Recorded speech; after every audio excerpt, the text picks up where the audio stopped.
Hello India. Hello India.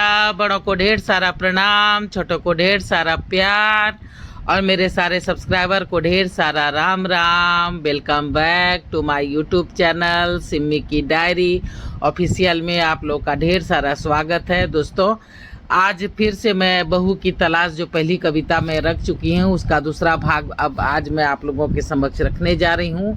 अभी तक आप लोगों ने देखा कि संध्या देवी जो है सो अपने बेटे के साथ अपने ससुराल गई हुई थी और उस गांव से जब लौट रही है तो बस स्टैंड पे बस लग जाती है, वो लोग उतर जाते हैं, लेकिन एक लड़की जो है सो वो उतर ही नहीं रही है, बैठी हुई है।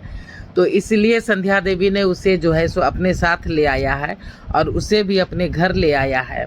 उसका बेटा दीनू बहुत ज़्यादा नानुकुर कर रहा था कि नहीं इसे लेके मत चलो, लेकिन फिर भी संध्या देवी उसे ज़बरदस्ती अपने घर ले आई है। अब उसके आगे मैं दूसरे पार्ट में बहू की तलाश का दूसरा पार्ट आप लोगों के समक्ष रखने जा रही हूँ, तो अब देखिए कैसा लगता है। तो अब आगे मैं रखती हूँ। घर पहुंचकर संध्या देवी बोलती है कि बच्चों तुम दोनों हाथ पर धो लो, मैं देखती हूँ खाने के लिए कुछ है कि नहीं है। कुछ रूखा सूखा अगर होगा, चूड़ा भुजा घर में कुछ होगा तो उसका जो है सो आपस में अच्छा से मिक्सर उक्सर डाल के अच्छे से एक भेल बनाती हूँ और 3 प्लेट में लगाती हूँ, फिर हम तीनों खा लेंगे। दोनों बच्चे हाथ पर धोने चले जाते हैं। तब तक संध्या देवी तीनों जो है सो भेल सजा के ले आती है। सभी रूखा सूखा जो भी था घर में खा लेते हैं। दीनू अपने कमरे में सोने चला जाता है। संध्या देवी अपने कमरे में ही एक अलग चरपाई डाल देती है और बोलती है आओ इसी रूम में हम तुम सोएंगे। दोनों लेट जाते हैं। पिंकी को नींद नहीं आ रही है तो संध्या देवी ही शुरुआत करती है बात का कि तुम्हारा नाम क्या है? जी पिंकी।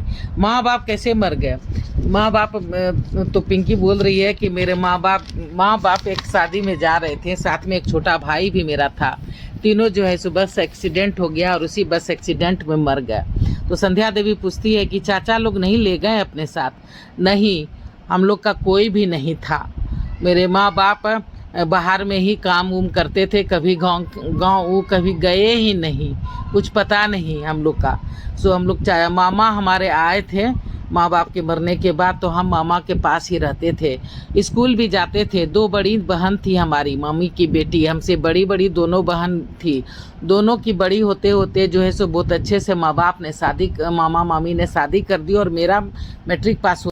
रात में सोते वक्त पिंकी जो है सो अपना सब कहानी संध्या को सुना रही है कि मेरे मामा मामी हमको नौकर की तरह रखते थे, पढ़ाते तो थे लेकिन नौकर की तरह रखते थे, अच्छा व्यवहार नहीं करते थे। दोनों बहन की बड़ी होते होते तो खूब धूमधाम से शादी करा दी, पर मेरा तो मैट्रिक पास होते ही मेरा पढ़ाई लिखाई बंद करवा दिया और घर में बिठा दिया। 1 साल के बाद एक दिन मामा मामी मुझे एक शहर ले गए। वहाँ शहर में एक अच्छे से होटल में ले गए। होटल में जाके मुझसे बोले कि तुम बाथरूम में जाके नहा धो के फ्रेश होके तैयार हो जाओ, तुम्हें लोग देखने आने वाले हैं। मैं बाथरूम में चली गई नहा धो के तैयार होने के लिए। जब बाहर आई तो देखे कि कुछ एक लेडीज और एक जेंट्स आपस में लड़ रहे हैं और मामा मामी जो हैं सो नोटों के बंडल गिन रहे हैं। मैं समझ गई कि ये लोग मुझे बेच चुके हैं। मैं फिर से बाथरूम में धीरे धीरे घुस गई और खिड़की से बाहर जो है सो निकल गई। मैं रोड पे किसी तरह बचते बचाते छुपाते पहुंची और एक रिक्शा पे बैठकर रेलवे स्टेशन पे जब पहुंची तो देखा कि एक ट्रेन खुल रही थी। मैंने कुछ भी नहीं सोचा, दौड़ते हुए जो है सो बिना टिकट लिए ट्रेन पे चढ़ गई। 3 दिन तक मैं ट्रेन में रही। उसके बाद ट्रेन जो है सो एक जगह जा करके रुक गई। तब मैं वहाँ से उतर करके एक टेलीफोन बूथ पे गई और वहाँ से एक लड़के को फ़ोन किया। मैं उसे जानती थी, वो मेरे शहर के बनिए का बेटा है। कभी कभी जाते थे उसके दुकान पे सामान लेने तो हमारी बातचीत होती थी। मैं बहुत देर तक उस जगह खड़ी रही, पर ना ही उसने फ़ोन किया ना ही वो आया। दोबारा भी फ़ोन किया तो कोई नहीं उठाया। मैं डर गई और सामने से आ रही बस पे चढ़ गई और फिर आप लोगों के साथ यहाँ तक आ गई। रात में सोए सोए संध्या देवी और पिंकी में आपस में बातचीत हो रही है और पिंकी सारा बात संध्या देवी को बता रही है। तो संध्या देवी बोलती है करे पगली कहाँ आसाम और कहाँ वो शहर जहाँ तुम चढ़ी थी? पूरा 4 दिन का रास्ता है, तुरंत कैसे वो आ जाता? फिर अगर तुम्हारे संध्या देवी पिंकी को बोल रही है कि अगर वो लड़का तुम्हारे मामा मामी को सब बता देगा तो क्या होगा, कभी सोचा है? यहाँ आके तुम्हें ले जाएंगे फिर बेच देंगे। मैं 20 साल की हूँ। पिंकी ने कहा मैं 20 साल की हूँ। वो सब ठीक है पर दुनिया ठीक नहीं है। तुम्हें फ़ोन नहीं करना चाहिए था। खैर बात की बाद में सोचेंगे, जो होगा देखा जाएगा। अभी सो जाओ जी। अरे रुक, ऐसे कैसे सोएगी, गड़ेगा। चलो इस पे तोशक तकिया लगाते हैं तभी नींद आएगी। फिर दोनों ने अपना अपना बिस्तर बनाया और सो गई। पिंकी तो बहुत देर तक करवट बदलती रही, उसे नींद नहीं आ रही थी। संध्या देवी बार बार उसे बोल रही थी सो जाओ सो जाओ। तब जाकर किसी तरह से उसकी नींद आई, और जब नींद आई तो उसके खराटे की आवाज़ें गूंजने लगी। संध्या देवी मुस्कुरा उठी। बेचारी बच्ची 4 दिन से सोई नहीं है जो है। सुबह हो गई थी पर पिंकी अभी तक सोई हुई थी। संध्या देवी ने उसे उठाना उचित नहीं समझा। वो उठ गई, जल्दी जल्दी सारे घर के सारे काम निपटाए, दीनू को नाश्ता करा के दुकान पे भेजा और फिर सिलाई मशीन लेकर बैठ गई। पूरे 1 बजे जाके पिंकी की नींद खुली। प्रणाम माँ जी, आपने उठाया नहीं? उठ गई जी, 1 बज गए। हाँ वो तो क्या हुआ, तुझे सवेरे नींद आई थी, नींद पूरी हुई?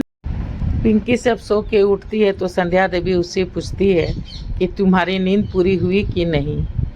तो पिंकी बोल रही है कि हाँ नींद तो पूरी हो गई, लेकिन पूरे दोपहर हो चुके हैं, 1 बज गए हैं, लेकिन आपने मुझे उठाया नहीं। संध्या देवी मुस्कुरा के रह गई, बोली कोई बात नहीं, ये देखो मैंने तुम्हारे लिए क्या बनाया है। क्या है? मैंने साड़ी काट के तुम्हारे लिए ड्रेस बनाया है। जाओ नहा धो के तैयार हो जाओ, तब तक मैं खाने की तैयारी कर। जी ठीक है। पिंकी ने अपना नया ड्रेस लिया जिसे कि संध्या देवी ने सिया था और वो बाथरूम में नहाने के लिए चली गई। तब तक जो है संध्या देवी किचन में जा करके जो भी घर में बचा हुआ था खाना पीना का जो इंतजाम था, क्योंकि बाहर थी बहुत दिन से, तो उसने साधारण सा दाल भात रोटी जो भी हुआ बना लिया।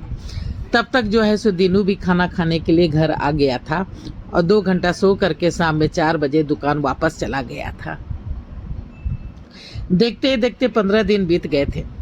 संध्या ने सोच लिया था कि अब सब ठीक हो गया है, पिंकी का अब कोई भी डर नहीं है, कोई भी अब उसे खोजते हुए नहीं आएगा। तभी एक दिन दोपहर में दीनू अचानक आ गया। अरे दीनू इस वक्त क्या हुआ? ये देखो माँ, पेपर में क्या आया है, लाओ देखूं। संध्या ने चश्मा लगा करके पढ़ना शुरू कर दिया। पेपर में खबर छपा था, असम में लड़कियों की तस्करी पे लगी रोक।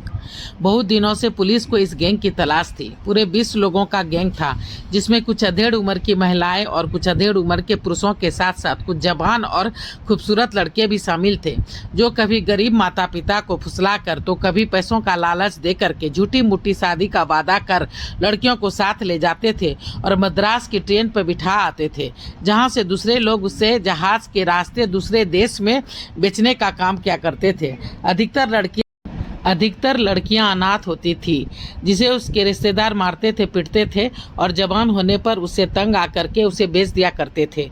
कुछ गरीब माँ बाप ने तो अपने ही सगी बेटियों को बेबी बेच दिया था। इस बार भी भेद नहीं खुलता। अगर उस गैंग से भागी गई एक लड़की अपने शहर के बनिए के बेटे को मदद के लिए फ़ोन नहीं करती तो वो लड़का काफ़ी होशियार निकला, पुलिस को बता दिया। 2-4 दिन के खोज पड़ताल के बाद ही उस लड़की के मामा मामी को गिरफ्तार कर लिया गया। उसकी भांजी भाग चुकी थी, इसलिए गैंग वाले ने उससे सारे पैसे छीन के उसे बुरी तरह से मारा पीटा था। बस से उतरते ही उसे पुलिस ने धर दबोचा था। दोनों दंपति को 2 साल की सजा हो गई है। सजा कुछ इसलिए माफ की गई क्योंकि उन्होंने उस होटल का पता पुलिस को बताया जहाँ वो अपनी भांजी को लेकर पहुँचा था। पुलिस ने पूरे 40 लड़कियों को आज़ाद कराया। सभी वक्त की मारी थी। वो और भी दूसरे होटलों में से भी कुछ लड़कियां बरामद की गई। कुछ को तो उसके गरीब माँ बाप ने ही बेच दिया था, सो वो दोबारा ना बेच दे, इसी डर से उस लड़कियों ने भी अपने माँ बाप के साथ जाने से मना कर दिया था। सभी लड़कियों को आश्रम में भेज दिया गया था। सारी खबर पढ़कर संध्या देवी ने राहत की सांसें ली। चलो अब कोई डर नहीं है, अब पिंकी सुरक्षित है। तभी दीनू बोल पड़ा, पर माँ इसमें लिखा है कि एक लड़की गायब है, अगर पुलिस खोजते खोजते आ गई तो हिंदुस्तान, अब मैं अपनी कहानी का बहू की तलाश का दूसरा भाग यहीं पे समाप्त करती हूँ। तीसरा भाग फिर रखूँगी, कहानी थोड़ी बड़ी है, एक पार्ट और होगा।